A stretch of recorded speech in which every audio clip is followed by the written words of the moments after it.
1975-এর 25শে জানুয়ারি বাংলাদেশের সংবিধানে চতুর্থ সংশোধনীর মাধ্যমে বহুদলীয় সংসদীয় ব্যবস্থা বদলে রাষ্ট্রপতি শাসিত সরকার ব্যবস্থা প্রবর্তন করে বঙ্গবন্ধু শেখ মুজিবুর রহমানকে সব দলের সমন্বয়ে একটি নতুন জাতীয় দল গঠনের দায়িত্ব দেওয়া হয়, যে দলের কাজ হবে স্বাধীনতা পরবর্তী দেশের সামাজিক, রাজনৈতিক, অর্থনৈতিক অস্থিরতার মধ্যে দেখা দেওয়া নানা অনাচার প্রতিরোধ করা এবং জাতি পুনর্গঠনে কাজ শুরু করা। ওই বছর 26শে মার্চ বঙ্গবন্ধু সরোয়ার্দী উদ্যানে এক জনসভায় নতুন পদ্ধতির সরকারের লক্ষ্য ও রূপরেখা উপস্থাপন করেন। 7ই জুন বঙ্গবন্ধু দেশের সব রাজনৈতিক দল বিলুপ্ত করে জাতীয় দল গঠন করে নাম দেন বাংলাদেশ কৃষক শ্রমিক আওয়ামী লীগ বাকশাল। বঙ্গবন্ধুর বাকশালে বাধ্যতামূলক সমবায় ভিত্তিক সমাজ প্রণয়ন করে বলা হয়, প্রতিটি গ্রামের মানুষ এক হয়ে সরকারি উপকরণ ব্যবহার করে জমি চাষ করবে আর উৎপাদিত ফসল 3 ভাগ হয়ে যাবে জমির মালিক, চাষে নিয়োজিত শ্রমিক এবং সরকারের কাছে। বাকশালে সকল পেশাজীবী মানুষ ও রাজনীতিকরা যোগ দেওয়ার পর জাতীয় দলের সকলেই নির্বাচনী এলাকায় অথবা প্রেসিডেন্ট নির্বাচনে অংশ নিতে পারবেন আর নির্বাচিতদের 2/3 অনাস্থায় প্রেসিডেন্ট অপসারিত হবেন, এমন বিধান ছিল। বঙ্গবন্ধু বলতেন, তার এই দ্বিতীয় বিপ্লবে ক্ষমতার কেন্দ্রে থাকা 5% বদলে সংসদে প্রান্তিক 95% মানুষের প্রতিনিধিত্ব নিশ্চিত করা যাবে। যে বাকশালের জন্য অনেকেই বঙ্গবন্ধুকে সপরিবারে হত্যা জায়েজ করতে চান, সেই বাকশাল কার্যকর হওয়ার কথা ছিল 75-এর 1 সেপ্টেম্বর থেকে। আজ এত বছর পর বাংলাদেশের গণতন্ত্রের বিভক্তি আর পুঁজির প্রভাব ও চীন, রাশিয়া, কিউবার উদাহরণ সামনে রাখলে বাকশালকে ফ্যাসিবাদের অপর নাম হিসেবে ঢালাও দায়ী না করে বরং একটি বৈষম্যমুক্ত উন্নয়নমুখী সমাজ প্রতিষ্ঠায় এক রাষ্ট্রনায়কের স্বপ্ন হিসেবেও পাঠ করা যায় কি? কোন প্রেক্ষাপটে, কেন সেদিন বঙ্গবন্ধু সকল দল মতের, সামরিক বেসামরিক সব মানুষকে এক প্ল্যাটফর্মে এনে বাকশাল গঠন করেছিলেন? আজ আমরা রাজকাহনে তা শুনব বাকশাল গঠন প্রক্রিয়ার সাথে সরাসরি সম্পৃক্ত প্রত্যক্ষদর্শী 3 রাজনীতিকের মুখ থেকে। স্টুডিওতে আছেন সে সময়ের সাক্ষী 3 রাজনীতিবিদ, সাবেক তথ্য প্রতিমন্ত্রী অধ্যাপক ডক্টর আবু সাঈদ, সিপিবির সভাপতি মুজাহিদুল ইসলাম সেলিম এবং জাতীয় পার্টি জেপির মহাসচিব শেখ শহীদুল ইসলাম। স্বাগত আপনাদের 3 জনকেই। আমি যদি শেখ শহীদুল ইসলাম আপনাকে দিয়ে শুরু করি, যে বাকশালের যে 5টি অঙ্গ সংগঠন ছিল তার অন্যতম জাতীয় ছাত্রলীগের সাধারণ সম্পাদক ছিলেন আপনি। আপনি যদি একটু বলা শুরু করতেন যে কোন প্রেক্ষিতে কিভাবে এই বাকশালের ধারণা বঙ্গবন্ধুর মাথায় এলো? আপনারা কি কোনো আলোচনা শুনেছিলেন আগে, নাকি হঠাৎই বঙ্গবন্ধুর মাথায় এলো, বঙ্গবন্ধু সেটা চাপিয়ে দিলেন এবং আপনাদের সবাইকে সেই মানে একটি দলের অন্তর্ভুক্ত হয়ে পড়তে হলো? ধন্যবাদ আপনাকে। আজ এই 25শে জানুয়ারি জাতীয় সংসদে, যেমনটি আপনি বলছিলেন যে জাতীয় সংসদের চতুর্থ সংশোধনী মাধ্যমে সংবিধানের যে প্রভিশন সৃষ্টি করা হলো, তারই একটি প্রক্রিয়ার চূড়ান্ত রূপ হলো বাংলাদেশ কৃষক শ্রমিক আওয়ামী লীগ বা বাকশাল। বাকশাল কেন করতে হলো, কেন বাকশালের এই প্রক্রিয়ায় বঙ্গবন্ধুকে যেতে হয়েছিল, তা যদি আমাদের বুঝতে হয় তাহলে সে সময়কার জাতীয় এবং আন্তর্জাতিক উভয় পরিমণ্ডলে কি বিরাজমান অবস্থা ছিল সে সম্পর্কে একটা সম্যক ধারণা থাকা প্রয়োজন। সেই সম্যক ধারণা যদি আমরা দেখি সে সময়ের ঘটনাবলী বিশ্লেষণ করে, তাহলে দেখব যে 1971 সালে 16ই ডিসেম্বর বাংলাদেশ শত্রুমুক্ত হলেও প্রকৃতপক্ষে শত্রুমুক্ত হয়নি। সেদিনকার যারা স্বাধীনতা বিরোধী ঘাপটি মেরে থাকা বিভিন্ন শক্তি, তারা অনবরতই সুযোগ পেলেই আমাদের অর্থনীতির উপরে আঘাত এনেছে, আমাদের পাটের গুদাম আগুন দিয়েছে, ব্যাংক লুট করেছে, আমাদের সংসদ সদস্যদেরকে গুলি করে হত্যা করেছে। নুরুল হক সাহেব, তারপরে গোলাম কিবরিয়া সাহেব, এই 2 জন সংসদ সদস্যকে ঈদের জামাতে পর্যন্ত গুলি করা হয়েছে। আপনি জানেন যে কতগুলো চরমপন্থী দল তখন আত্মপ্রকাশ করলো এবং আজকে তারা প্রকাশ্য রাজনীতি করছেন। তাদেরও একটা চরমপন্থী গ্রুপ তারা সৃষ্টি করলো বিভিন্ন নামে। এরা বিভিন্ন সময়ে আঘাত হানা শুরু করলো আমাদের অর্থনীতি, আমাদের আইন শৃঙ্খলা ইত্যাদির উপরে। একই সঙ্গে আপনি যদি দেখেন যে সে সময়ে আরেকটি ঘটনা ঘটল যে নিক্সন কিসিঞ্জারের মার্কিন প্রশাসন তারাও কিন্তু সে সময় বাংলাদেশকে উপর দিয়ে স্বীকৃতি দিলেও প্রকৃতপক্ষে তারা বাংলাদেশে তাদের যে সহযোগিতা একটা নবীন রাষ্ট্রকে দেওয়া প্রয়োজন ছিল তা না দিয়ে বরং বাংলাদেশের অর্থনৈতিক সংকট এবং অন্যান্য ক্ষেত্রে সংকট গভীরতর করার একটা ষড়যন্ত্রের মধ্যেও তারা লিপ্ত ছিল। এই ষড়যন্ত্র যে কেবল ওই দিনই শুরু হয়েছিল তা নয়, এই ষড়যন্ত্র কিন্তু আমাদের মুক্তিযুদ্ধ চলাকালীন সময়েও হয়েছিল এবং খন্দকার মোশতাককে নিয়ে তখন একটা ভিন্ন গ্রুপ সৃষ্টি করার চেষ্টা করা হয়েছিল। অপশন দেওয়া হয়েছিল, বঙ্গবন্ধুকে চাও না স্বাধীনতাকে চাও, স্বাধীনতাকে চাইলে বঙ্গবন্ধুকে পাওয়া যাবে না, এমন একটা কথাবার্তা সে সময় আমরা লক্ষ্য করেছি এদের মধ্যে ছিল। এরই মধ্যে আমরা দেখেছি যে বাংলাদেশে যখন চরমভাবে খাদ্যের প্রয়োজন তখন জাহাজও ঘুরিয়ে দেওয়া হয়েছে।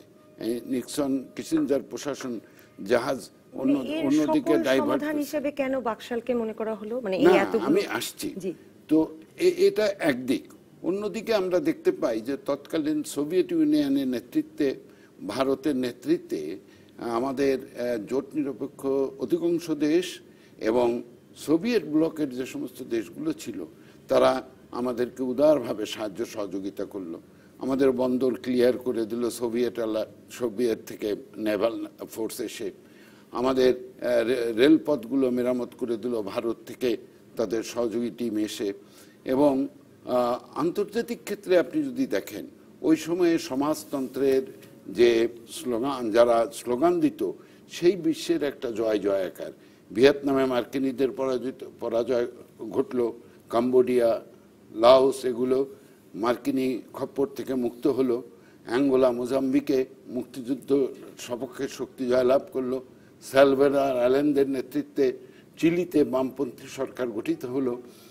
সুতরাং আমরা দেখতে পাই যে ওই সময়টায় সমাজতন্ত্রের একটা বিভিন্ন জায়গায় যে তাদের সমাজতন্ত্রী যে সমস্ত শক্তিগুলো, বাম শক্তিগুলো, তার একটা জয় জয়াকার চলছে। আর বঙ্গবন্ধু তো বলেই রেখেছে, মানে আমাদের রাষ্ট্রীয় তখন একদিকে যেমনি করে এই মার্কিনীদের কাছ থেকে অসহযোগিতা সেই লিবারেশনের সময়, সেই মুক্তিযুদ্ধকালীন সময় থেকেই আমরা পাচ্ছিলাম, বিরোধিতা পাচ্ছিলাম এবং ষড়যন্ত্র পাচ্ছিলাম।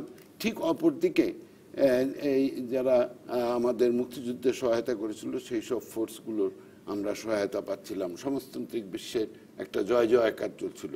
সেই পরিস্থিতিতে বঙ্গবন্ধু নিশ্চয়ই এটা চিন্তা করেছেন। আমরা একটু যদি বঙ্গবন্ধুর 1975 সালের 26শে মার্চে দেওয়া যে ভাষণটি, যেটি সম্ভবত তার সর্বশেষ ভাষণ 15ই আগস্টে নিহত হওয়ার আগে, না এটা সর্বশেষ ভাষণ না, এটা পার্লামেন্টের সর্বশেষ ভাষণ। এটা সরোয়ার্দী উদ্যানে তখন দেওয়া, জি মানে প্রকাশ, মানে পাবলিক জনসভায় দেওয়া 26শে মার্চে। সেটা একটু শুনে এসে আমি মুজাহিদুল ইসলাম সেলিম, তার কিছু অংশ শুনে এসে আমি মুজাহিদুল ইসলাম সেলিমের কাছে যেতে চাই। এই ঘুরে দেওয়া সমাজ ব্যবস্থা, এই যে নতুন সিস্টেমে যাচ্ছি আমি, গ্রামে গ্রামে বহুমুখী কোঅপারেটিভ করা হবে। ভুল করেন না, আপনাদের জমি আমি নেব না, ভয় পায়েন না, জমি নিয়ে যাবো তা নয়। 5 বছর প্ল্যানে বাংলাদেশের 65,000 গ্রামে একটা করে কোঅপারেটিভ হবে, প্রত্যেক গ্রামে গ্রামে। এই কোঅপারেটিভ জমির মালিক জমি থাকবে, কিন্তু তার অংশ যে বেকার প্রত্যেকটা মানুষ, যে মানুষ কাজ করতে পারে তাকে সেই কোঅপারেটিভের সদস্য হতে হবে এবং বহুমুখী কোঅপারেটিভ হবে। আলটিমেটলি 25,000 বিলিয়নে একটা করে কোঅপারেটিভ করা হবে। 5 বছরে প্ল্যান না হয়েছে, তাদের কাছে পয়সা যাবে, তাদের কাছে ফার্টিলাইজার যাবে, তাদের কাছে টেস্টিং যাবে, তাদের কাছে ওয়ার্ক প্রোগ্রাম যাবে। আস্তে আস্তে ইউনিয়ন কাউন্সিল ওই টাউটের দল বিদায় দেওয়া হবে, তা না হলে দেশ পাঠানো যাবে না। এই জন্যই ভিলেজে কোঅপারেটিভ হবে। আমি ঘোষণা করছি আজকে যে 5 বছর প্ল্যানে প্রত্যেকটি গ্রামে, মানে 1000 ফ্যামিলি থেকে 500 থেকে 1000 ফ্যামিলি পর্যন্ত কম্পালসারি কোঅপারেটিভ। আপনার জমির ফসল আপনি দেবেন, অংশ যাবে কোঅপারেটিভে, অংশ যাবে গভর্নমেন্টের হাতে। দ্বিতীয় থানায় একটা করে কাউন্সিল হবে। এই কাউন্সিলে রাজনৈতিক কর্মী, কর্মচারী যে হয় একজন তার চেয়ারম্যান হবে। এই জায়গাতে থাকবে ওই ডিপার্টমেন্টের সরকারি কর্মচারী, আর তার আমাকে কৃষক শ্রমিক আওয়ামী লীগের প্রতিনিধি থাকবে, যুবক প্রতিনিধি থাকবে, কৃষক প্রতিনিধি থাকবে। তারা খানাকে চালাবে। আর জেলা থাকবে না, সমস্ত মহকুমা জেলা হয়ে যাবে। প্রত্যেকটা মহকুমাকে জেলা করব। সেই মহকুমায় একটা করে অ্যাডমিনিস্ট্রেটিভ কাউন্সিল হবে, তার একজন চেয়ারম্যান থাকবে, সব কর্মচারী একসঙ্গে তার মধ্যে থাকবে। এর মধ্যে পিপুল রিপ্রেজেন্টেটিভ থাকবে, পার্টি রিপ্রেজেন্টেটিভ থাকবে, তারা সেখানে সরকার চালাবে। এইভাবে একটা সিস্টেম আমি চিন্তা করেছি এবং করবো বলে ইনশাআল্লাহ আমি ঠিক করেছি। আমি আপনাদের সাহায্য সহানুভূতি চাই। আমার যুবক ভাইরা, আমি যে কোঅপারেটিভ করতে যাচ্ছি গ্রামে গ্রামে, এর উপর বাংলার মানুষের বাঁচা নির্ভর করবে। আপনাদের ফুল প্যান্টটাকে একটু হাফ প্যান্ট করতে হবে, একটু পায়জামা ছাড়িয়ে একটু লুঙ্গি পড়তে হবে। আর গ্রামে গ্রামে যেয়ে এই কোঅপারেটিভকে থাকার জন্য কাজ করতে হবে। যুবক চাই, ছাত্র চাই, সকলকেই চাই। আর একটা কথা বলতে চাই, বিচার বিচার, বাংলাদেশের বিচার, ইংরেজ আমলের বিচার, আল্লাহর মর্জি। যদি সিভিল কোর্টে কেস পড়ে, সেই মামলা শেষ হতে লাগে 20 বছর। আমি যদি উকিল হই, আমার জামাইরে উকিল বানাইয়া কেসটা দিয়ে যাই, ও মামলার ফয়সালা হয় না। আর যদি ক্রিমিনাল কেস হয়, 4 বছর 3 বছর আগে শেষ হয় না। এই বিচার বিভাগকে নতুন করে এমন করতে হবে যে থানায় ট্রাইব্যুনাল করার চেষ্টা করছি আমরা, এবং সেখানে মানুষ একটা 1 বছর 1.5 বছরের মধ্যে বিচার পায়, তার বন্দোবস্ত করতেছি। আশা করি সেদিকেই হবে। মুজাহিদুল ইসলাম সেলিম, এটা তো মানে সমাজতান্ত্রিক বিপ্লবের ডাক। মানে বক্তৃতাটা শুনলে সেরকমই মনে হয় কিনা, মানে আপনি আরো ভালো বলতে পারবেন। দেখুন, প্রথমে আমি ধন্যবাদ জানাতে চাই যে অনেকদিন ধরে এটা আমার একটা প্রত্যাশা ছিল যে বাংলাদেশ কৃষক শ্রমিক আওয়ামী লীগ তথা বাকশাল সম্পর্কে এক লাইনে কতগুলো উচ্চারণ করার বাইরেও এটা বিস্তারিত কিছু, এটার ভেতরে যে গভীরভাবে এটাকে আলোচনা এবং বিশ্লেষণ করা প্রয়োজন। হয়তো সেটার কিছুটা সুযোগ এই অল্প সময়ের ভেতরে আমরা পাবো, যে আপনাদের কাছ থেকে শুনবো। সেটা যেই পটভূমিতে এটা করা হয় সেটার কতগুলো প্রসঙ্গ শেখ শহীদুল ইসলামের মুখ থেকে আমরা শুনলাম, এবং সবই সঠিক। এইখানে খালি যোগ করার বিষয় হলো, পাকিস্তান হানাদার বাহিনী পরাজিত হওয়ার সময় সব সেনাবাহিনীকে যেটা করতে হয় যে একটা কন্টিনজেন্সি প্ল্যান রাখতে হয়, যে যদি পরাজিত হই তাহলে আবার ফিরে আসার জন্য আমি কিভাবে অগ্রসর হব। এবং সেটাকেই তারা 16ই ডিসেম্বর 71 সালেই কিন্তু অন করে দিয়েছিল, এবং সেটা অগ্রসর হতে থাকে, এবং সেই আক্রমণটা আমাদের উপরে চলতে থাকে। এবং আমাদের ভেতরে পঞ্চম বাহিনী লুকিয়েছিল, কতগুলো গোপন সংগঠন ইত্যাদির কথা শেখ শহীদুল ইসলাম বললেন। সেইখানে গণবাহিনী যেটা গঠিত হয়েছিল, জাসদ নামে যে সংগঠনটা গঠিত হয়েছিল, তার ভূমিকাটাও সেই পরিপ্রেক্ষিতে আমাদের ব্যাখ্যা বিশ্লেষণ করা প্রয়োজন। এবং আওয়ামী লীগের অভ্যন্তরেও খন্দকার মুশতাক আমাদের মুক্তিযুদ্ধ চলাকালে ষড়যন্ত্র করেছিল যে মুজিবকে চাও না স্বাধীনতা চাও, এবং এই কথা বলে তিনি মুজিব ভক্ত সেজে পাকিস্তানের সঙ্গে একটা আপোষ করে কনফেডারেশনের প্রস্তাব নিয়ে মুভ করার জন্য কিন্তু অগ্রসর হয়েছিলেন। এবং সেই মুজিব দরদি খন্দকার মুশতাক পরবর্তীকালে ইতিহাস এই কথাই বলে যে তিনি কিন্তু ঘাতকের ভূমিকা পালন করেছিলেন। সুতরাং এই ধরনের চিন্তা এবং প্রবলভাবে দক্ষিণপন্থী প্রতিক্রিয়াশীল চিন্তা আওয়ামী লীগের ভেতরে ছিল। দ্বিতীয় আরেকটা আমাদের মনে রাখা দরকার, বঙ্গবন্ধুর একটা ভাষণ আপনারা শুনলেন, এছাড়াও অনেক ভাষণ আছে যে সবাই স্বাধীনতার পরে পায় সোনার খনি, আমি পেলাম চোরের খনি। তিনি বলেছিলেন পাশে রেড ক্রসের, তিনি দুর্নীতি নিয়ে ভীষণভাবে, সেটা অন্য কনটেক্সট, আমি বক্তৃতা সবই পড়েছি, কিন্তু আমি যেগুলো পপুলার জায়গাটা, যে আমার কম্বল গেল কই, গাজী 7.5 কোটি কম্বল আসছে, তো আমারটা গেল কই, কম্বল চোরের এই বিষয়ে নানা সময়। আমি তখন ডাকসুর ভিপি ছিলাম, শেখ শহীদুল ইসলাম, আমরা একসঙ্গে ছাত্র আন্দোলন করেছি। তখন ছাত্রলীগ এবং ছাত্র ইউনিয়ন মিলে আমরা সব গ্রামে গ্রামে যে নিরক্ষরতা দূরীকরণ ব্রিগেড অভিযান শুরু করলাম। এবং ভুয়া রেশন কার্ড উদ্ধার অভিযান শুরু করলাম, এবং এই সব অভিযানের ভেতর কোন দিয়ে সময়টায়? দেশ গড়া, এটা 73-74 এই সময়টায় কিন্তু আমরা এই কাজগুলো করছি আর কি। এবং সেই জায়গাটায় আমরা পেরে উঠছি না, অবশেষে সেনাবাহিনী নামানো হলো যে এই দুর্নীতি দমন করার জন্য। কিছুদিন পরে আবার সেনাবাহিনী উইথড্র করা হলো, কারণ দেখা গেল যে সেনাবাহিনীর অভিযানে যেটা ধরা পড়ছে আওয়ামী লীগের কর্মীরা বেশিরভাগ ধরা পড়ছে আর কি। একটা কথা আমি এখানে বলছি, এইটা আমি অন রেকর্ডই বলতে চাই, অনেকের একটা ধারণা যে বাকশালটা করা হয়েছিল সোভিয়েত ইউনিয়নের পরামর্শে এবং কমিউনিস্টদের পরামর্শে, এইটা সম্পূর্ণভাবে ভুল ধারণা। কমিউনিস্ট পার্টির পক্ষ থেকে মিটিং করে আমরা সিদ্ধান্ত নিয়েছিলাম যে বঙ্গবন্ধুকে যে এটা বোঝানোর চেষ্টা করেন যে সমাজতন্ত্র করতে হলে ওয়ান পার্টি সিস্টেম এসেনশিয়াল না, বরঞ্চ দলগুলো স্বাধীনভাবে থাকুক, তাদের ভেতরে ঐক্য গড়ে তোলেন এবং সেটাকে আরো কার্যকর করার দিকে নিয়ে যান। এই পার্টির সিদ্ধান্ত অনুযায়ী পার্টির নেতারা তার সঙ্গে আলোচনা করে এসেছিলেন। আমিও একবার বঙ্গবন্ধুকে জিজ্ঞেস করলাম যে আপনি সব দল এরকম বাদ দিতেছেন, এটা কি, ব্যাপারটা কি? এবং কেউ বিশ্বাস না করলে আমার কিছু করার নেই, বঙ্গবন্ধু আমাকে বললেন যে সেলিম, তুমি তো আওয়ামী লীগকে চিনো না, আমি আওয়ামী লীগকে চিনি, এইটা দিয়ে সমাজতন্ত্র হবে না, এই দলটাকে ভেঙে দিতে হবে। তো খালি আওয়ামী লীগকে একা তো ভাঙা যাবে না, সব দলকে ভেঙে দিয়ে আমি একটা জাতীয় পার্টি করব, এই সিদ্ধান্ত আমি নিয়ে ফেলছি। এবং খুব উৎসাহিত হয়ে উৎফুল্ল হয়ে তিনি এই কথাটা বললেন। এবং সেটা আমি উল্লেখ করলাম এই কারণে যে বঙ্গবন্ধুর বক্তৃতার ভেতরে আপনারা যে ভাষণ, যে চিন্তাটা দেখলেন, এইটার ভেতরে কিন্তু সেই ধারাটা প্রতিফলিত।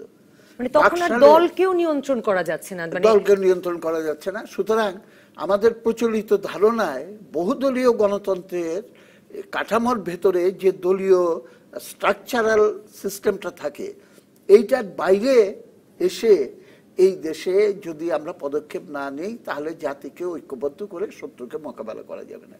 এইটা হলো তার পলিটিক্যাল আন্ডারস্ট্যান্ডিং ছিল, এবং সেটা করতে গিয়ে তিনি এই পথে গেলেন। কিন্তু দেখেন কন্ট্রাডিকশনটা কোথায়, যে তিনি খন্দকার মোশতাককে বাকশালের এক্সিকিউটিভ কমিটিতে রাখলেন কিন্তু মনির সিংকে রাখলেন না। এবং আমি জিজ্ঞেস করেছিলাম, আপনি মোশতাককে রাখলেন?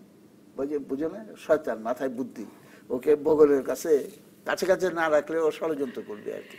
কিন্তু বঙ্গবন্ধু সম্পর্কে আমি এটা খুবই শ্রদ্ধা করি আমি তাকে।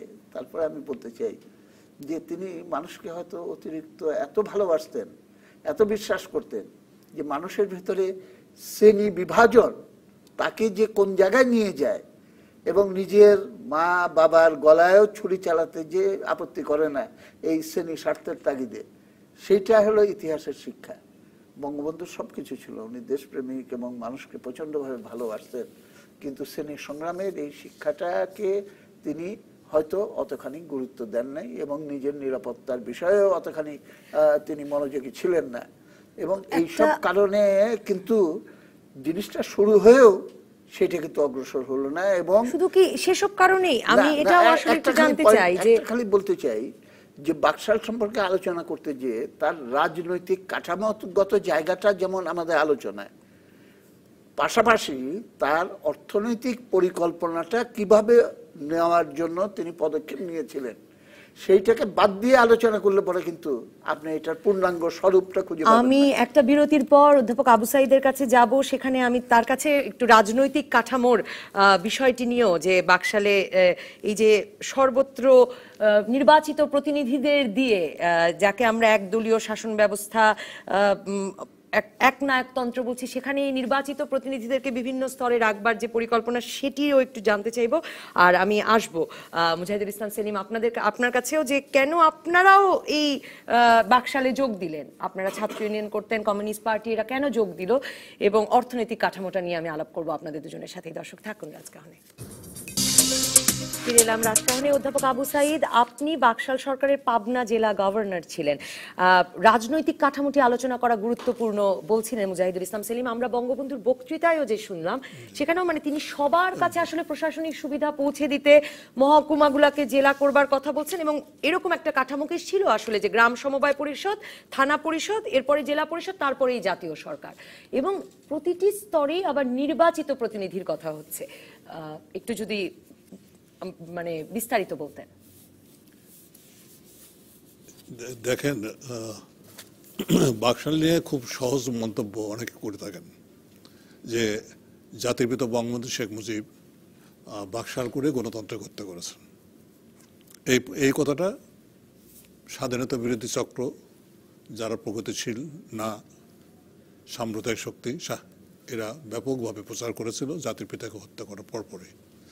এই জিনিসটা এখন পর্যন্ত বলতে গেলে জনমানুষে প্রতিষ্ঠিত হয়ে আছে। আজকে যে আপনারা এই আলোচনাটা করেছেন, আলোচনার সূত্রপাত করলেন, আমি চাইব আগামী দিনে এর কন্টিনিউশন যেন থাকে। কারণ বাকশাল বুঝতে গেলে আমি মনে করি একটা কথা ওই সময়, Baksal is the highest form of democracy. Baksal is the highest form of democracy. একদল বা দ্বিদল বিষয় নয়। এখানে বহু লোক, জনগণের ভোটে বহু লোকের শাসন প্রতিষ্ঠিত হবে না অল্পাংশ যাদের টাকা আছে, যারা ধনী শোষক শ্রেণী, তাদের শাসন প্রতিষ্ঠিত হবে। শ্রেণী সংগ্রামের দিকে না গিয়েও সেলিম ভাই আছেন, আমি বলবো এই দ্বন্দ্বটা কাজ করতেছিল বঙ্গবন্ধুর ভিতর বিরাটভাবে। বিশেষ করে ৭৪-এর দুর্ভিক্ষ হওয়ার পরে পার্লামেন্টে আমি তখন ছিলাম, বঙ্গবন্ধু যেভাবে ছেলে মানুষের মতো কেঁদেছিলেন চিন্তাও করা যায় না, যে আমি ২৭,০০০ লোককে বাঁচাতে পারিনি, রেকর্ডে আছে তাই। সে যাই হোক, এর ভিতরে মার্কিন ষড়যন্ত্র, জাতীয় ষড়যন্ত্র, সেলিম ভাই বলেছেন, শহীদ ভাই বলেছেন, এগুলো ছিলই। আমি ওইদিকে যাচ্ছি না। আমি যেটা যেতে চাই, বঙ্গবন্ধু কিন্তু সুনির্দিষ্ট প্রোগ্রাম দিয়েছিলেন। আমি দেখতাম যে টিএসসির পাশে সেলিম ভাইরা ছাত্র ইউনিয়ন থেকে ধানের চারা রোপণ থেকে আরম্ভ করে বন্যা দুর্গত এলাকায় নিয়ে যাবেন, এর জন্য চারা রোপণ পর্যন্ত করেছিলেন। অর্থাৎ দেশের ভিতরে একটা উৎপাদন প্রক্রিয়া এবং উৎপাদনশীলতা এবং উৎপাদন এগিয়ে নিয়ে যাওয়ার একটা কিন্তু প্রতিযোগিতা কিংবা মনোভাব তৈরি হয়েছিল। পাশাপাশি প্রতিবিপ্লবী শক্তি তারা কিন্তু বসেছিল না। প্রতিবিপ্লবী শক্তির ভিতরে বাংলাদেশে যারা চীনপন্থী ছিল, পূর্বাঞ্চল কমিউনিস্ট পার্টি, হক মানে এটা হলো হক সাহেবের, আব্দুল হকের নেতৃত্বে, তারপর তোহা সাহেবের নেতৃত্বে সাম্যবাদ দল, তারপরে আর একটা সর্বহারা পার্টি, নকশাল আমরা বলি, এসব মিলেই তারা সেই সময় চরম একটা দেশের ভিতর নৈরাজ্য সৃষ্টি করেছিল, যেটা শহীদ ভাই বলেছেন। এবং এক বছরেই আমি যদি রেকর্ড দিই দেখাই, তাহলে বলবো যে ২০35টি খুন হয়েছিল, ৫,০০০-এর উপরে ডাকাতি হয়েছিল এবং অন্যান্য কিডন্যাপ, এগুলো ছিল ৫০০-এর উপরে। এতে পাটের গুদামে ব্যাংক লুট, নানা কিছু, আমি সময় সংক্ষিপ্ত বলতে চাচ্ছি না, এ সমস্ত কিন্তু চলছিল। এবং ভুট্টো সাহেব তখন এই বাংলাদেশকে পুনরায় পাকিস্তান করার জন্য তিনি কিন্তু আন্তর্জাতিকভাবে চক্রান্ত করতেছিলেন এবং মুসলিম বাংলার স্লোগান দিয়ে, রেডিও দিয়ে এদের বসিয়ে দিয়েছিলেন যে এটাকে, এই স্বাধীন বাংলাকে আবার পূর্ব পাকিস্তানকে মুসলিম বাংলায় কী করে পরিণত করা যায়, সেগুলো ছিল। সেই জন্য স্বাধীনতা বিরোধী চক্র তারা এই আন্ডারগ্রাউন্ড নেটওয়ার্কের ভিত্তি ছিল। সবচেয়ে অসুবিধা যেটা হয়েছিল, অনেকে স্বীকার করবে, অনেকে করবে না, আমি যেটা দেখেছি সেটা হলো ছাত্রলীগের প্রগতিশীল এবং ধীমান, বুদ্ধিমান, মেধাযুক্ত অধিকাংশ ছাত্ররা মুজিব বাহিনীতে যোগদান করেছিল। এই মুজিব বাহিনীর অধিকাংশ কিন্তু জাসদ ছাত্রলীগের পরবর্তীকালে সদস্য হয় এবং এদেরকে কৌশলে আন্ডারগ্রাউন্ড নেটওয়ার্ক দিয়ে ঠেলে দেওয়া হয়। এখানেও সিআইয়ের প্ল্যান ছিল। পিটার ক্যাস্টার বলে এক ভদ্রলোক ছিলেন, তিনি কিন্তু এসে এইটা গঠনের জন্য অর্থ ষড়যন্ত্রগুলো জানাও খুব জরুরি। কিন্তু আজকে যদি একটু আমরা সেদিকে মনোনিবেশ করি যে কি কি আসলে একদম কাঠামোগত পরিবর্তনগুলো বঙ্গবন্ধু আনতে চেয়েছিলেন, তাহলে আসলে আমাদের জানবার জন্য একদমই 5 মিনিটের ভিতরে বলবো, 3 মিনিটে বলে দেয়। কাঠামোগত পরিবর্তন উনি প্রথমেই বলেছিলেন, এই সমাজ ব্যবস্থা আমি রাখবো না। উনি প্রশাসনের দিক থেকে বলছেন, প্রচলিত যে শাসন ব্যবস্থা, এর ঘুণে ঘুণে প্রত্যেকটি জায়গায় একেবারে ঘুণে ধরা দুর্নীতিগ্রস্ত, এই প্রশাসন ব্যবস্থা পরিবর্তন করে দিতে হবে, এই আমলাতান্ত্রিক ব্যবস্থা শেষ করে দিতে হবে।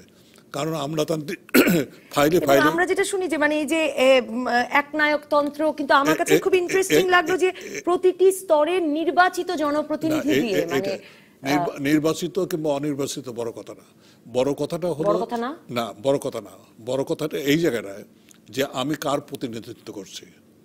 বঙ্গবন্ধু যখন বলেছেন পৃথিবী দুই ভাগে বিভক্ত, শোষক আর শোষিত, আমি শোষিতের পক্ষে। শোষিত জনগণ বাংলাদেশে তখন ছিল 60% 70%। তাদের প্রতিনিধিত্ব কই? আমার কৃষক শ্রমিকের প্রতিনিধি কই? যারা উৎপাদনশীলতার সঙ্গে যুক্ত, এই মানুষগুলো যদি প্রতিনিধিত্বশীল একটা সরকার গঠন করে, সেখানে কিন্তু দুর্নীতি করে না। উনি নিজেই বলেছেন, আমার কৃষক দুর্নীতি করে না, আমার শ্রমিক দুর্নীতি করে না, আমার রিক্সাওয়ালা দুর্নীতি করে না, আমার মেহনতি মানুষ দুর্নীতি করে না। দুর্নীতি করে আমরা ভদ্রলোক, কয়েকটা লোক, আমরা চুরি করি, আমরা ডাকাতি করি, আমরা ব্যাংক লুট করি, আমরা হাইজ্যাক করি, আমরাই করি।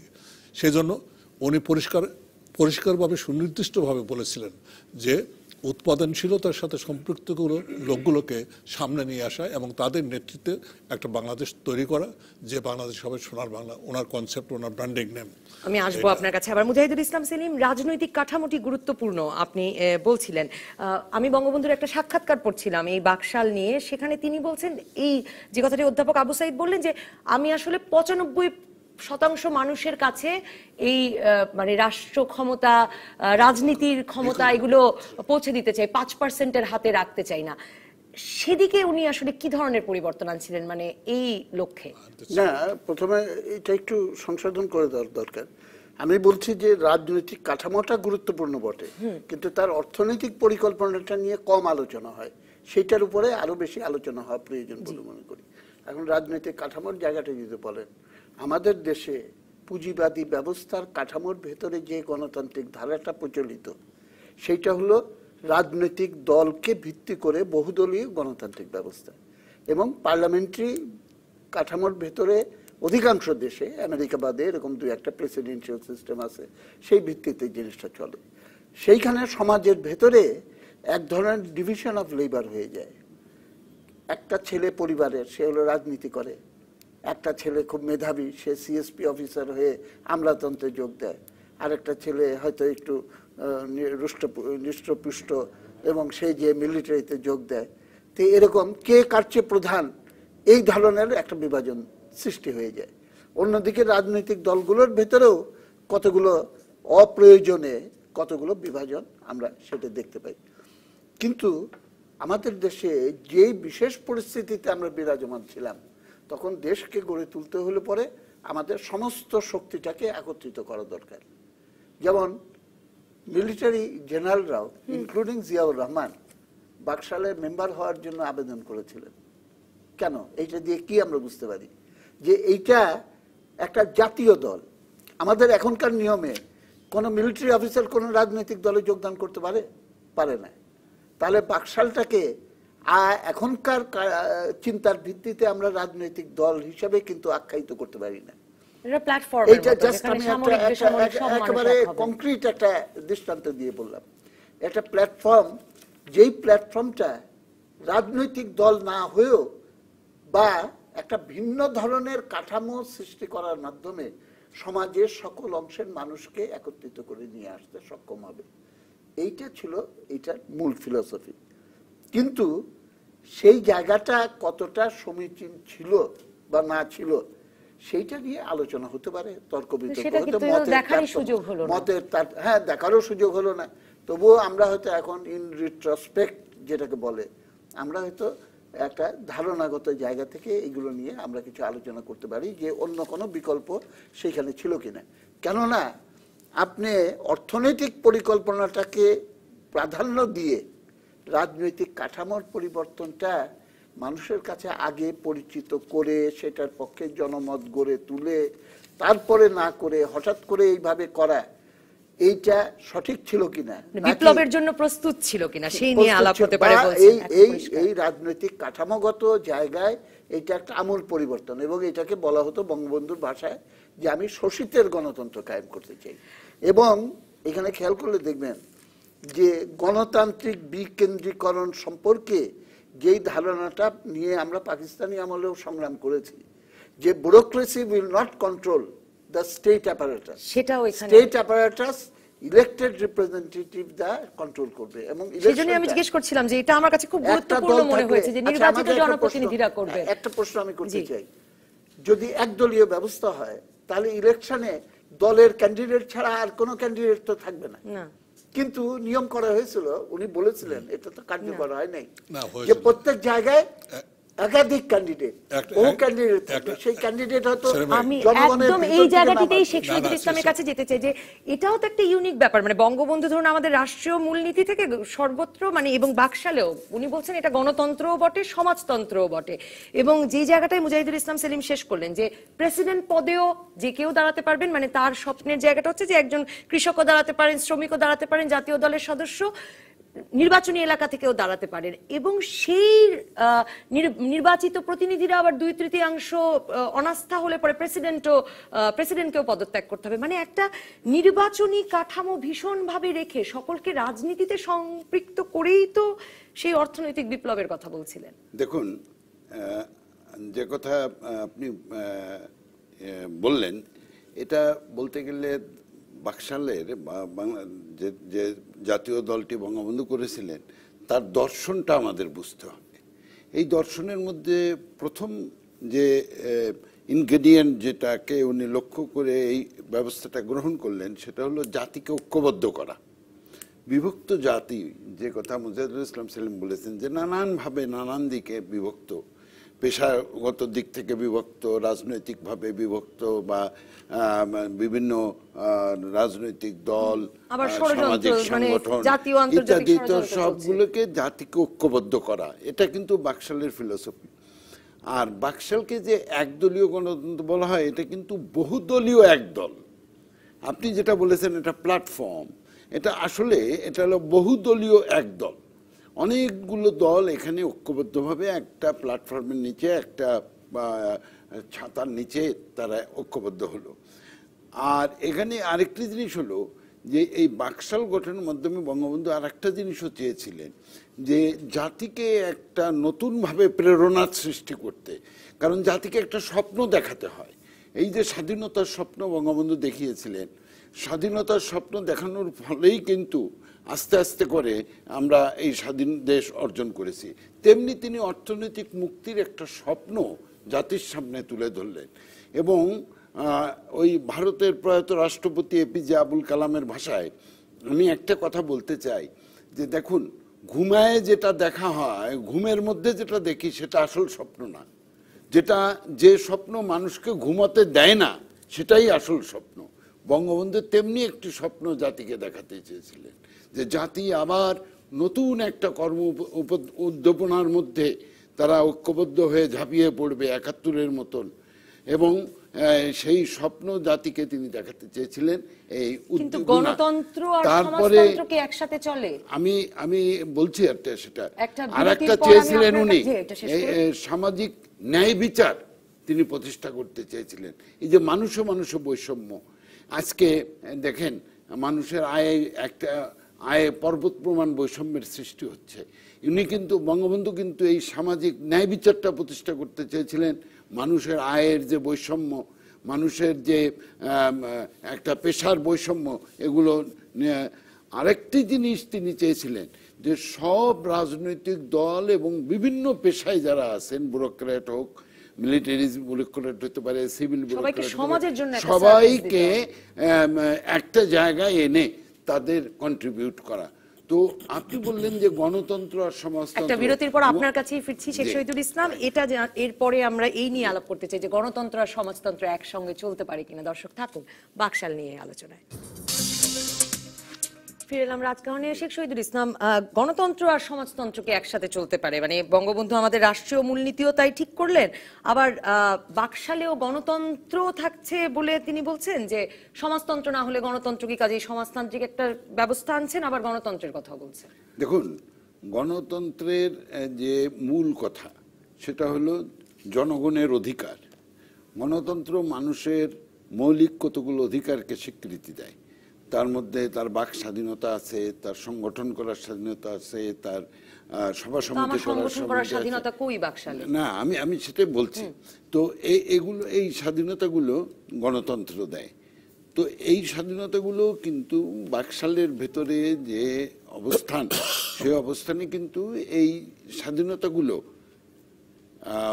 একমাত্র বাকশাল প্ল্যাটফর্মের অভ্যন্তরে থেকেই করার পর্যাপ্ত সুযোগ ছিল। দ্বিতীয় হলো যে সমাজতন্ত্রে মানুষকে কি দেয়? সমাজতন্ত্র মানুষকে তার অর্থনৈতিক অধিকারের সঙ্গে সঙ্গে গণতান্ত্রিক অধিকারও দেয়। সুতরাং প্রকৃত গণতন্ত্র যেমনি করে কেবলমাত্র এই যে কতগুলো বাহ্যিক দিক আছে রিচুয়ালস, এই রিচুয়ালসগুলো প্রতিষ্ঠার জন্য নয়, মানুষের খাদ্যের অধিকারও গণতন্ত্র, মানুষের শিক্ষার অধিকারও গণতন্ত্র, ঠিক তেমনি সমাজতন্ত্রও কিন্তু মানুষকে কতগুলো গণতান্ত্রিক অধিকার দেয় যে সে কথা বলতে পারবে, সে সামাজিক ন্যায় বিচার প্রতিষ্ঠার জন্য সংগ্রাম করতে পারবে, তার ট্রেড ইউনিয়ন করার অধিকার থাকবে, এগুলো কিন্তু। সুতরাং আমার যেটা মনে হয় যে সমাজতন্ত্র আর গণতন্ত্র কিন্তু পরস্পর বিরোধী কোনো তত্ত্ব নয়, সেটাই আমি বঙ্গবন্ধুর সাক্ষাৎকারেও পড়ছিলাম। মুজাহিদুল ইসলাম সেলিম বঙ্গবন্ধু খেলাফতের 80 দিনের উদাহরণ দিয়েছেন, আবার বঙ্গবন্ধু তখন কিউবা, যেটা শেখ শহীদুল ইসলাম শুরুতেই বলেছিলেন, কিউবা, চীন, রাশিয়া, ভিয়েতনামের কথা বলছেন। তো সমাজতন্ত্র যেসব জায়গায় আমরা সফল হতে দেখেছি, সেসব জায়গাতে এরকম আসলে একজন ব্যক্তি মানে এক নেতার এক মানে এবং সংবাদপত্রের স্বাধীনতা মানে রুদ্ধ, বিভিন্ন সংগঠনের স্বাধীনতার রুদ্ধ, এই পরিস্থিতিগুলো যা যা পরিস্থিতি বাকশাল করেছিল, সেই পরিস্থিতিগুলোই তো সমাজতান্ত্রিক শাসনের একটা রোগও বলা যেতে পারে। সেটা বাহ্যিকভাবে অনেকে এই কথা বলে থাকে, এটা ভেতরে গেলে পরে আসল মর্মবাণী যদি অনুসন্ধান করি তাহলে এটা মোটেই সত্য নয়। আমাদের একটা কথা মনে রাখতে হবে, রাজনীতি হলো অর্থনীতিরই ঘনীভূত প্রকাশ। গণতন্ত্র কেবলমাত্র রাজনৈতিক দিকটাকে আপনি খোলা মানে পোশাকি কতগুলো কাঠামো দাঁড় করিয়ে দিলেন, তাতে কিন্তু গণতন্ত্র পরিপূর্ণ হয় না। এইটার ভিত্তিটা হতে হবে অর্থনৈতিক, এবং অর্থনৈতিক অধিকার আমার প্রত্যেকটা নাগরিকের আল্লাহ তাআলা বাতাস দিয়েছে, গরিব ধনী সকলের কাছে কিন্তু সমান। বৃষ্টি যখন পড়ে গরিব ধনী সকলের উপরে কিন্তু সমানভাবে পড়ে, বাদ দিয়ে কিন্তু পড়ে না। এবং কিভাবে সমাজের ভিতরে শ্রেণী বিভাজন হলো, বৈষম্য তৈরি হলো, সে ঐতিহাসিক আলোচনা একটা ভিন্ন ব্যাপার। সুতরাং অর্থনৈতিক গণতন্ত্রটাকে ভিত্তি করে আপনি যদি রাজনৈতিক কাঠামো না দাঁড় করান, তাহলে পরে সেটা কোনোদিন গণতান্ত্রিক রূপ পেতে পারে না। আপনি যদি প্রথমেই করে নেন যে কেউ খাবে কেউ খাবে না, এইরকম একটা ব্যবস্থার ভিত্তিতে তারপরে আপনি বললেন যে সকলের অধিকার দেওয়া হলো, তুমি ইলেকশনে দাঁড়াতে পারো। আমাদের এখানে ইলেকশন হয় 50,000 টাকা আপনাকে জামানত দিতে হয়। তা আমাদের এখানে গার্মেন্টসের শ্রমিক বস্তিবাসী শতকরা 95% মানুষ 50,000 টাকা তো সারা বছরেও কোনোদিন চোখে দেখে না, তাহলে পরে গণতন্ত্র হলো কিভাবে? সুতরাং সেই জিনিসটা বুঝতে হবে।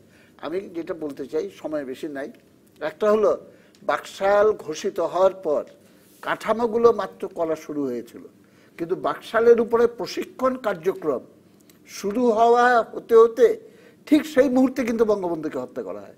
সমস্ত গভর্নরদেরকে ডেকে আনা হয়েছিল এবং পরদিন থেকে জাস্ট বোধহয় উদ্বোধনী সভাটা হয়েছিল, পরদিন থেকে প্রশিক্ষণ হওয়ার কথা। সুতরাং বাকশালের মর্মবাণীটা কি হতে যাচ্ছে এইটা নিয়ে ধারণাটা কিন্তু যারা বাকশালে অন্তর্ভুক্ত তাদের কাছেও পরিষ্কার ছিল না।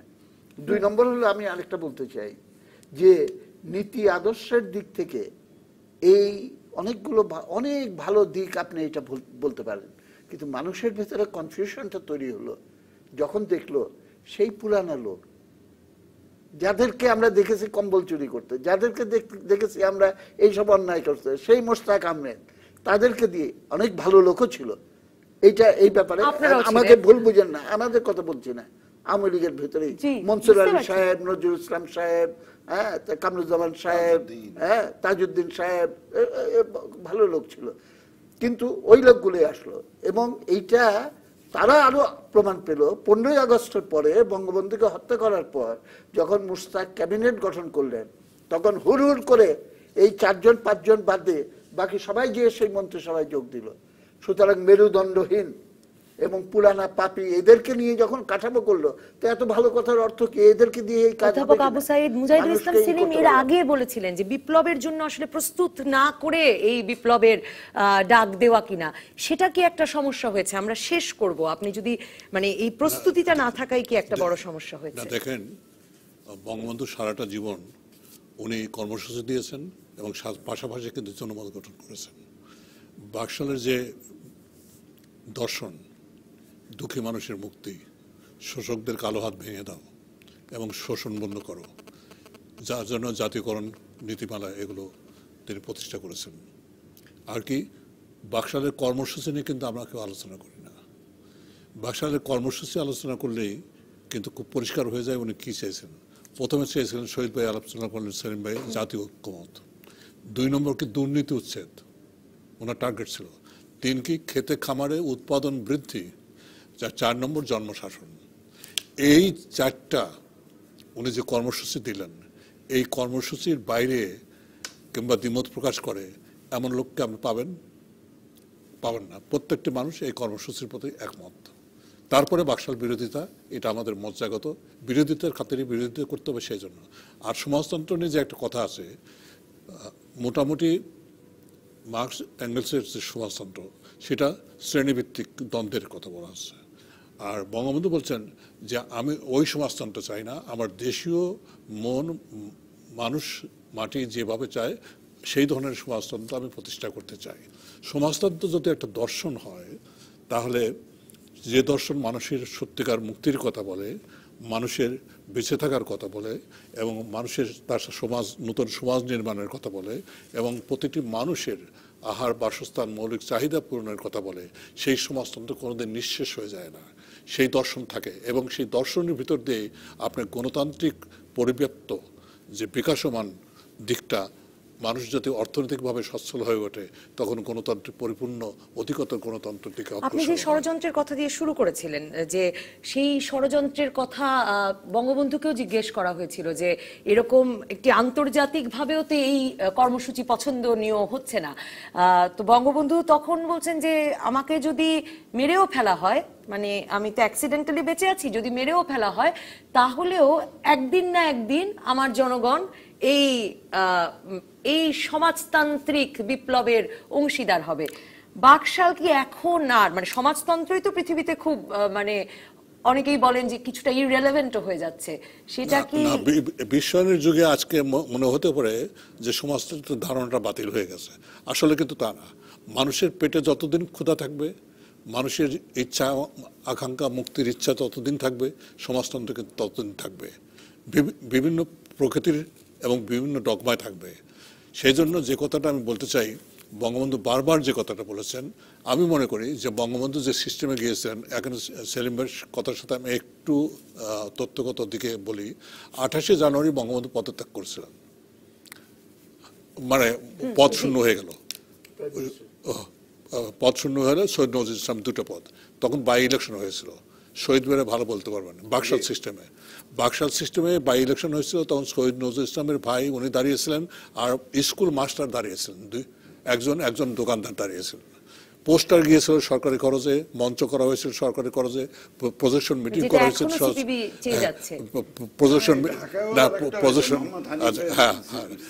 সেখানে কন্টেস্ট হয়নি আর কি, প্রজেকশন মিটিং এগুলো করা হয়েছিল। সেই জন্য দেখা যাচ্ছে যে সরকারি খরচে এগুলো হচ্ছে এবং সবাই সমান অধিকার পাচ্ছে। সবাই সমান অধিকারের ভিত্তিতে জনগণ যাকে ভোট দিতে পারে অবাধ নিরপেক্ষ এবং সুষ্ঠুভাবে, সেটাই গণতন্ত্র বলবো না? টাকা দিয়ে পয়সা দিয়ে জোর করে লাঠিতন্ত্র করে মার দিয়ে গুলি দিয়ে মানে দস্যুগিরি করে ভোটের বাক্স কেড়ে নিয়ে আমি জয়লাভ করবো, সেটা গণতন্ত্র? অবশ্যই সেই হিসাবে শোষিতের গণতন্ত্র বঙ্গবন্ধু যা করতে চেয়েছিলেন তা সময় উপযোগী। আমি মনে করি যত দিন আসবে বঙ্গবন্ধুকে তত বেশি আমরা আবিষ্কার করব এবং তত বেশি দেশকে পরিচালিত করব। ধন্যবাদ অধ্যাপক আবু সাঈদ। আমি 30 সেকেন্ড করে নিতে চাই যে বঙ্গবন্ধুর সেই স্বপ্ন যে একদিন না একদিন তার জনগণ এই মানে শোষিতের গণতন্ত্র কায়েমে কাজ করবে, এটা কি আর রেলেভেন্ট আছে আসলে? মুজাহিদুল ইসলাম সেলিম।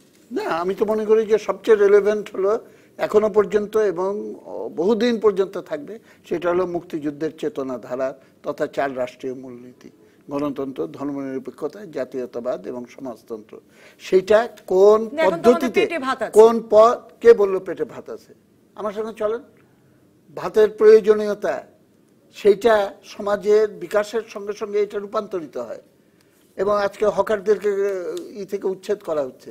খালি 4 লক্ষ হকার না, তাদের কাছ থেকে যে 1.5 কোটি মানুষ অল্প দামে 100 টাকায় একটা জামা কিনতো, এখন তারা তো সেখান থেকে কিনতে পারবে না। তাদের এখন হলো এয়ার কন্ডিশন শপিং মলে যে 100 টাকার জিনিস 500 টাকায় কিনতে হবে। এইগুলো সো মেনি কোশ্চেন, সেই বিতর্কে আমি যাচ্ছি না। আমি বলতে চাই যে মুক্তিযুদ্ধের চেতনাকে অগ্রসর করার জন্য একটা বিশেষ মুহূর্তে বঙ্গবন্ধু একটা পথ নিয়েছিলেন, আমাদেরকে যে হুবহু একই পথ অনুসরণ করতে হবে সেরকম না, কিন্তু সেটার কতগুলো নির্যাস শিক্ষণীয় সেইটা আমাদেরকে ধারণ করে আমাদের পথ উদ্ভাবন করতে হবে। কিন্তু মানে এই পয়েন্ট হলো, নিচের পয়েন্টটা হলো যে মুক্তিযুদ্ধের চেতনা ধারাকে সমসাময়িক প্রেক্ষিতে কিভাবে আমি বাস্তবায়ন করতে পারবো সেই লক্ষ্যে আমাদের অগ্রসর শেখ হওয়া। শহীদুল ইসলাম, সেই দায়িত্ব আছেই।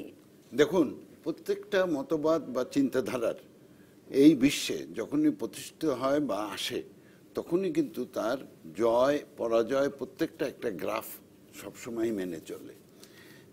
এক সময় ছিল যখন সমাজতান্ত্রিক মতবাদ, যেটা আমি বলেছি যে 70-এর দশকে 80-র দশকে সমাজতান্ত্রিক মতবাদের একটা জয় জয়কার চলছিল, তার কিছুদিন পরে এই যে পুঁজিবাদী ধ্যান ধারণা, ওপেন মার্কেট ইকোনমি যেটা এখন চলছিল, এটারও একটা কিন্তু জয় জয়কারের সময়, এবং সমস্ত রাষ্ট্র দেখা গেল এমনকি সোভিয়েত ইউনিয়ন ভেঙে গেল, পূর্ব ইউরোপীয় সমাজতান্ত্রিক দেশগুলো সব পুঁজিবাদী পথে মুক্ত অর্থনীতির পক্ষে যাচ্ছে, এবং আমরা দেখলাম যে অনেক ক্ষেত্রেই এই রিভার্স পথে তারা অগ্রসর হলো। কিন্তু আবার আজকে দেখা গেল যে পশ্চিমা বিশ্বেই পুঁজিবাদের বা ওপেন মার্কেট ইকোনমির একটা সংকট, ইকোনমিতে মন্দার সৃষ্টি হয়েছে, রিসেশনের সৃষ্টি হয়েছে, গ্রোথ রেট মাইনাস হয়ে গেছে, বেল আউটের দরকার হচ্ছে। গতবার ইউরোপে গ্রিস, ইটালি, পর্তুগাল বিভিন্ন দেশে বেল আউটের দরকার। সুতরাং আমরা যে কথা বলতে চাই, আমি যে কথা বলতে চাই, যে গণতন্ত্রই বলুন আর সমাজতন্ত্রই বলুন, মানুষের কল্যাণ, জনগণের কল্যাণ, জনগণের অধিকার, এগুলো যেখানে থাকবে সেটাই গণতন্ত্র, সেটাই সমাজতন্ত্র। অসংখ্য ধন্যবাদ শেখ শহীদুল ইসলাম, মুজাহিদুল ইসলাম সেলিম এবং অধ্যাপক আবু সাঈদ। নিশ্চয়ই এই বিষয়গুলো নিয়ে আমাদের আরো আলোচনা